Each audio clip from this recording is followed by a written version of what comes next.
Hello la team, bienvenue sur ma chaîne. Aujourd'hui, on démarre avec un sujet fondamental, ceux qui veulent apprendre le développement web. Que vous soyez complètement débutant ou que vous voulez renforcer vos bases, ce cours est fait pour vous. À la fin de ce tutoriel, vous serez capable de créer une structure de page pour un site web. Mais avant tout, n'oublie pas de t'abonner et de me laisser ton plus gros like pour soutenir la chaîne. Prêt? C'est parti. Pour ne pas trop vous ennuyer, j'ai voulu diviser ce tutoriel en deux parties. Une partie dont on apprendra les bases et le fonctionnement du développement web. Et dans une deuxième où, voilà, on commencera peu à peu à coder. Alors c'est donc quoi le développement web? Le développement web fait référence au processus d'écriture d'un site ou d'une page web dans un langage spécifique. En vrai, en développement web, souvent en tant que développeur, vous rencontrerez au cours de votre carrière plusieurs langages dont on va évoquer tout au long de la formation. Alors, restez bien jusqu'au bout et raté. Le développement web est divisé en deux parties. La première partie, appelée front-end, est une partie. Front-end est un langage client, en d'autres termes, tout ce que l'utilisateur va voir lorsqu'il arrive sur un site web. Lorsque vous survolez une page web, vous avez en face de vous une page avec plusieurs informations dessus. C'est ce qui est donc considéré comme le front-end.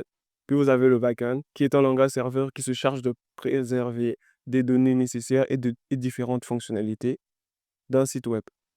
Donc, le back-end, lui, permet de conserver des données sur un serveur pour les renvoyer sur votre page client. Alors, comment se passe ce processus? Ici, on a une parfaite illustration de ce qu'on vient de dire au préalable. Alors, vous qui êtes le visiteur, vous arrivez sur le site. Oh putain de merde. Arrivez sur un site avec votre ordinateur qui est considéré comme un ordinateur client. Vous soumettez une requête au serveur. Le serveur traite votre requête, puis il vous la renvoie en forme de page, d'où vous avez des résultats sur votre ordinateur. Mais tout ce qui se passe à l'arrière, au serveur, vous ne pouvez pas le voir. Lorsque vous naviguez sur une page, bah, cette partie n'est pas visible par vous. Pourquoi? Parce que vous n'êtes pas celui qui a développé le site. Donc, ce sont des notions assez basiques en développement web, mais qu'on va évoquer tout au long de la formation. Alors, si vous ne la comprenez pas, mettez-moi en commentaire tout ce que vous ne comprenez pas clairement. Et je ferai peut-être une vidéo beaucoup plus détaillée là-dessus. Mais le but, ce n'est pas de s'attarder sur ces petits détails. Le but, c'est vraiment de vous apprendre à coder, à créer des structures de pages web et que vous aussi, que vous puissiez vous démarquer de vous aussi commencer à créer vos sites web en partant de zéro. Alors, pour créer vos pages web, vous aurez besoin d'un langage appelé HTML, du cycle Hypertext Markup Language, qui peut se traduire en langage de balisage hypertexte, qui est un langage utilisé pour structurer une page web et son contenu. Donc, c'est un langage qui vous permet de créer le squelette d'une page web en partant des titres, des images, des vidéos, etc.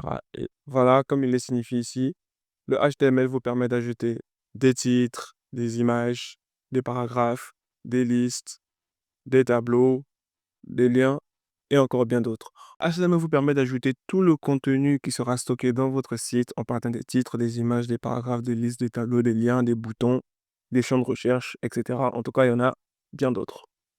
Et pour écrire du HTML, nous avons besoin d'un espace de travail ou encore d'un éditeur de code. Moi, personnellement, je préfère utiliser Visual Studio Code. Je le trouve assez simple d'utilisation, même pour les débutants.